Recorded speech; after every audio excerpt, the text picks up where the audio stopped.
आज मैं आप सबके साथ बहुत ही ज़बरदस्त चटपटी और करारी सी रेसिपी शेयर करने वाली हूँ, जिसको देख के आपके मुंह में पानी आएगा और आप भी इसको बनाने पर मजबूर हो जाएंगे। अच्छा, इस रेसिपी को वॉच करके आपको अपनी कॉलेज एंड यूनिवर्सिटी की याद भी बहुत ताज़ा होगी। जैसे गेट पे ना मेन एंट्रेंस पे चाचा जी ये चाट जो है बनाते थे और हम लोग इसको लिए बगैर जो है एंटर जो है अंदर नहीं होते थे या घर वापस नहीं आते थे।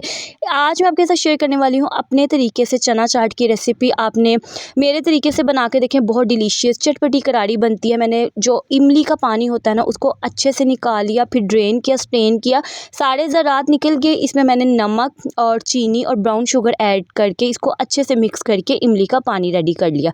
फिर जो मैंने आलू लिए हैं उनको अच्छे से नमक ऐड करके बॉईल कर दिया, और जितने आलू आप ऐड करना चाहते हैं ये आपकी चॉइस है।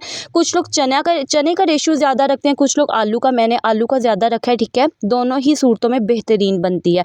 मैंने फिर हरी मिर्च ऐड की है एक, और अमरूद जो है ना वो ऐड कर दिया। एक छोटे साइज़ का खीरा ऐड कर दिया। खीरे को मैंने कहीं कहीं से अच्छे से वॉश करके पील ऑफ किया था, कहीं से इसका जो पील ऑफ है वो नहीं किया था, ताकि अच्छा और खूबसूरत लगे। छोटे साइज़ का मीडियम साइज़ का मैंने प्याज लिया था और एप्पल ऐड कर दिया, चने ऐड कर दिए। वाइट चने मोटे वाले लिए थे। 3 to 4 लेमन जूस लिया, उसको अच्छे से निकाल के फ्रेश वो ऐड कर दिया और अच्छे से मिक्सिंग करनी है। आप लोग इसमें कोई भी सीजनल फ्रूट ऐड कर सकते हैं। जितना सीजनल फ्रूट ऐड करेंगे, जितना गुड़ डालेंगे, उतना ही आपको मीठा मिलेगा। एक तो ये हेल्दी होता है और इतने मज़े का स्नैक होता है।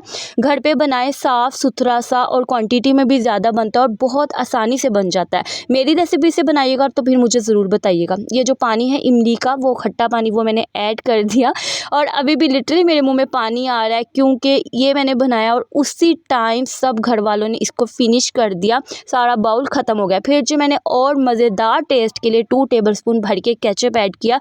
अच्छा जी, मैंने नमक नहीं ऐड किया, क्योंकि मैंने नमक इमली के पानी में ऐड किया था, आलू को बॉईल करते वक्त ऐड किया था। लास्ट में मैंने ज़बरदस्त करारेदार चटखारेदार चाट मसाला ऐड करके केचप और ऐड किया, क्योंकि केचप का टेस्ट मुझे ना थोड़ा लग रहा था। इतनी केचप ऐड नहीं करनी कि इमली का पानी और जितने भी हम लोगों ने सब्जियां वेजेस ऐड किए उनका अपना टेस्ट है वो ख़त्म हो जाए। हर चीज़ को अच्छे से मिक्स करेंगे, ठीक है। और आप लोग चाहे जो वो डिस्पोजेबल कप होते हैं उसमें सर्व कर सकते हैं, या किसी भी चीज़ में। अगर आपको मेरी आज की ये हेल्दी चना चाट की रेसिपी अच्छी लगी है तो मुझे ज़रूर रिपोस्ट करना मेरी वीडियो को, और टैग करना इंस्टाग्राम वाले, यूट्यूब वाले, सब्सक्राइब करना। और अगर आपके पास भी घर में हर चीज़ है तो आप भी बनाकर खाएं और जो है ना मुझे फीडबैक दें। अगर आपको मेरी रेसिपीज़ अच्छी लगती हैं तो ज़रूर बताना, रेसिपी को ट्राई करें और मुझे जो है फीडबैक देना मत भूलें। मैं 100% श्योर हूँ, अगर आप मेरी कोई भी रेसिपी ट्राई करते हैं तो आपकी चीज़ें कभी भी वेस्ट नहीं होंगी, बहुत बल्कि अच्छी, जायकेदार, लज्जत से भरपूर आपकी रेसिपी तैयार होगी। अल्लाह हाफिज़।